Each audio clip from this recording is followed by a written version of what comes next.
할렐루야, 오늘도 만나 뵙게 되어 반갑습니다. 오늘의 본문 말씀은 요한복음 6장 47절로 51절 말씀입니다. 요한복음 6장 47절로 51절 말씀입니다. 봉독하도록 하겠습니다.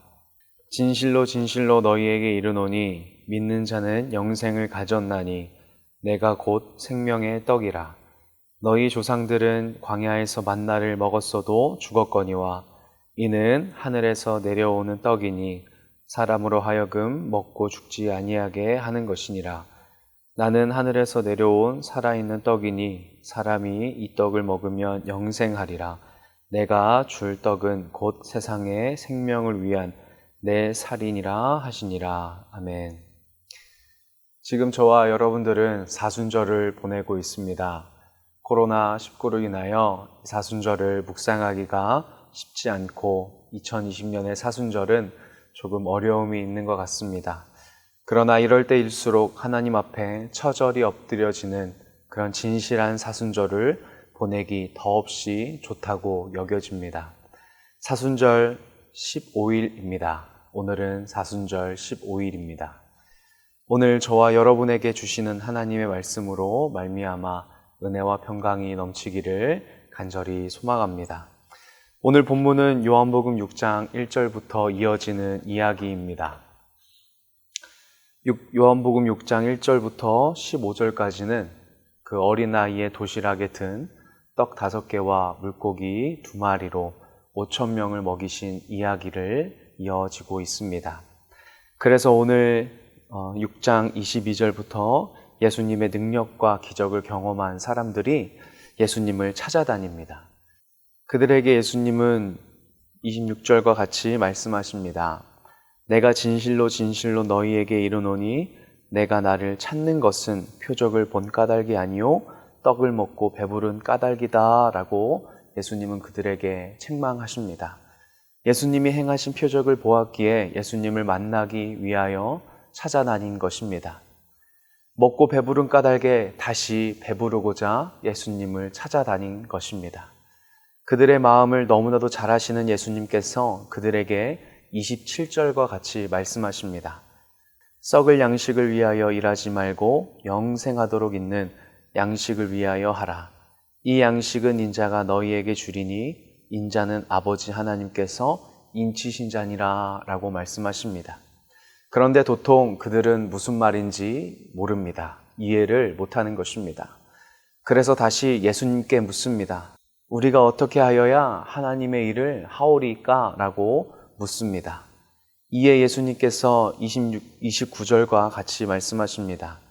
하나님께서 보내신 일을 믿는 것이 하나님의 일이니라 하시니라 라고 말씀하여 주셨습니다. 그런데 그들은 따집니다. 우리가 뭘 보고 당신을 믿을 수 있겠습니까?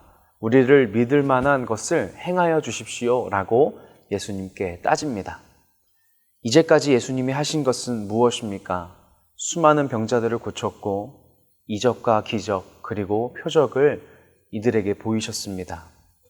그리고 얼마 전에는 대장관인 물고기 2마리와 떡 5개로 5,000명을 먹이신 사건을 그들의 두 눈으로 직접 목격하였습니다. 그런데 당신을 믿도록 보여달라니요. 이게 무슨 말일까요?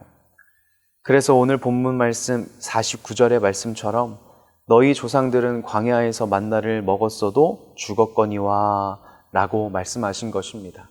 먹기만 하면 죽는 것입니다. 만나를 내리신 하나님을 바라보지 않고 떨어질 만나만을 쳐다보고 있고 주신 만나를 먹기에만 혈안되어 있고 더 많은 만나를 챙기기 위해 줍고만 있으면 죽는 것입니다. 출애굽 후 광야에서 백성들은 만나를 먹었으나 결국 광야에서 죽었습니다. 하나님의 인도하심을 받았지만 그들에게 만나는 육신을 채우는 것에 지나지 않았기 때문입니다. 그들의 관심은 그들의 조상과 별반 다르지 않았습니다. 그저 배부르게 먹는 것, 물론 배를 채우는 것은 중요한 일입니다. 그러나 하나님이 이러한 일들을 하셨음을 깨달아야 합니다. 당장의 배만을 채우는 것이 중요한 것이 아니라 우리의 배를 채워주시는 분이 누구인가를 깨닫는 것이 더욱 중요한 것인 줄 우리는 알고 있습니다. 아직 도통 이해하지 못하고 있는 사람들에게 몇 번이고 말씀하십니다. 나는 하늘로부터 온 생명의 떡이다. 내게 오는 자는 결코 줄이지 아니할 것이다. 나를 믿는 자는 영원히 목마르지 아니하고 나에게 오는 자는 내가 결코 내쫓지 아니하고 잃어버리지 아니하고 마지막 날에 다시 살릴 것이다. 라고 예수님은 말씀하십니다. 세상의 주목은 어떻게 하면 더 잘 살고 무엇을 먹어야 잘 먹는 것인지에 있습니다. 또한 세상의 가치는 어디에 살고 어떤 것을 먹느냐에 있습니다. 그러나 하늘로부터 생명의 떡이신 예수님의 관심은 다시 살리시는 것이고 예수님의 초점은 영원한 생명입니다. 하늘로부터 내려온 생명의 떡이신 예수님은 곧 죽음을 통하여 영원한 생명으로 인도하십니다. 예수님은 자신의 몸을 내어주시고 우리를 죽음에서 건져 생명으로 인도하여 주십니다. 나의 죄를 대신하여 기꺼이 죽음으로 향하신 주님을 기억하여야 합니다. 살아가는 주원의 성도 여러분, 예수님을 품어 영원히 줄이지 않고 목마르지 않은 풍성한 삶을 누리기를 소망합니다. 또한 예수님과 함께 결코 내쫓지 아니하시고 잃어버리지 아니하시어 마지막 날에 다시 살리심을 기억하며 오늘도 그 영원한 생명 속에 풍성히 행복하고 평안하게 살기를 간절히 소망합니다. 오늘의 말씀의 제목처럼 만나를 통해서도 만나지 못한 예수님, 아무리 오병이어의 기적을 베푸시고 이적과 표적 그리고 기사를 보이셔도 깨닫지 못하는 이 사람들이 아니라 당장의 배만 채우려고 예수님을 찾는 것이 아니라 눈앞에 보이는 문제 때문에 예수님 앞에 엎드리는 것만으로 끝나는 것이 아니라 나의 생명 되시고 우리들의 삶을 영원한 생명으로 초대하여 주시는 예수 그리스도의 믿음으로 그리고 그 구원의 사역에 동참하는 우리가 되기를 간절히 소망합니다. 사순절을 보내고 있습니다.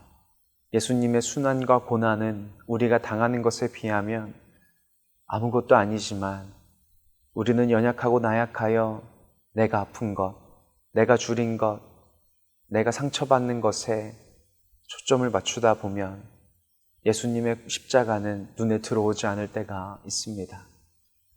그러나 우리는 어렵고 힘든 이 상황 속에서 더욱 예수님을 바라보기를 간절히 소망합니다.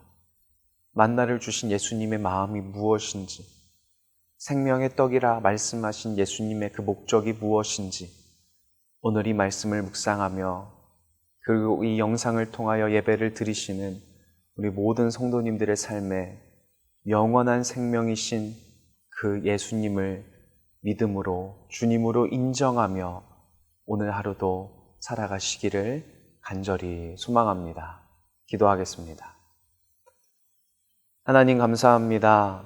오늘도 부족한 종의 입술을 통하여 하나님의 귀한 말씀을 묵상하고 전하게 하여 주심에 감사합니다.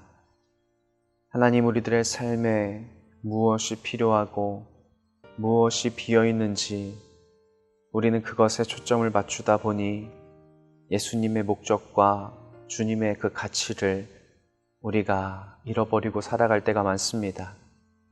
아무리 예수님이 보이시고 아무리 예수님이 행하셔도 당장에 내 배가 줄여 그것을 채우려고 예수님을 찾았던 그 사람들의 모습이 우리들의 모습은 아닌지 오늘 생각해 보게 됩니다. 하나님 회개하오니 오늘 이 시간 하나님의 사랑과 주님의 은혜로 말미암아 나의 마음이 풍성하여지고 영원한 생명으로 초대해 주시는 그 예수님의 은혜와 십자가의 사랑으로 승리하며 살아갈 수 있도록 인도하여 주시옵소서. 감사합니다. 예수님의 이름으로 간절히 기도합니다. 아멘.